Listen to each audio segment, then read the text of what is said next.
Comment déterminer la quantité de protéines dont on a besoin? Partie 3 sur 3, suivre ses apports en protéines. Calculer les tailles de portions. La première étape pour suivre vos apports est de vous assurer de comprendre les portions. La meilleure façon de les calculer est de mesurer vos repas. Vous devez peser la viande et mesurer les aliments comme les haricots et les légumineuses avec des verres doseurs. Pesez la viande et multipliez le poids par la quantité de protéines que 30 g de viande contiennent. Par exemple, 90 g de viande en contiennent 21 g, car 30 g de viande en contiennent 7 g. Souvenez-vous que lorsque vous suivez votre consommation, il vaut mieux peser les aliments crus et suivre cette méthode. Pesez les haricots et multipliez le poids par la quantité de protéines que 120 g de haricots contiennent. Par exemple, 90 g de haricots en contiennent 12 g, car 120 g de viande en contiennent 16 g. Si vous ne voulez pas prendre le temps de mesurer, vous pouvez apprendre à mesurer approximativement les portions.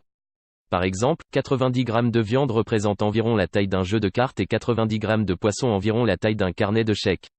60 g de haricots remplissent une ampoule électrique et 2 c.a.s. de beurre de cacahuète font la taille d'une balle de golf.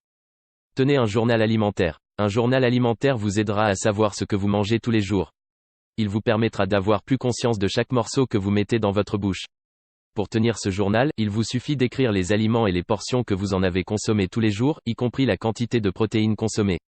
Si vous avez tendance à trop manger, vous pouvez aussi écrire les activités que vous associez à certaines émotions, par exemple, je me suis senti triste et j'ai regardé la télévision. De cette façon, vous pourrez remarquer des moments où vous mangez plus que d'habitude. Additionnez vos totaux journaliers. Une fois que vous avez noté vos apports journaliers, additionnez-les. Comparez-le à la quantité de protéines que vous devriez consommer pour ajuster vos apports en conséquence. Ne mangez pas trop de protéines, même s'il pourrait être tentant d'en manger plus pour développer plus vite ses muscles, votre corps n'en a pas besoin. En fait, si vous en consommez plus que ce dont votre corps a besoin, il va les transformer en graisse. Encore pire, cela met plus de pression sur vos reins. Merci d'avoir regardé cette vidéo, n'hésite pas à liker et à t'abonner à la chaîne, dis-moi ce que tu penses dans les commentaires.